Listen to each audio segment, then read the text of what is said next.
Madanapalle files దహనం కేసులో నిందితుడు మాధవరెడ్డి ఆచూకీపై సిఐడి ఆరా తీస్తోంది.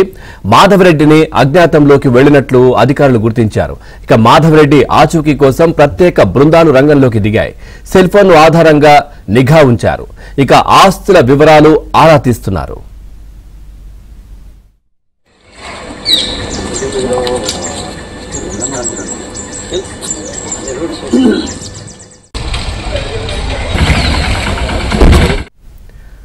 మదనపల్లె ఫైల్స్ దహనం కేసులో నిందితుడు మాధవరెడ్డి ఆచూకీపై సిఐడి ఆరా తీస్తోంది. మాధవరెడ్డిని అజ్ఞాతంలోకి వెళ్లినట్లు అధికారులు గుర్తించారు.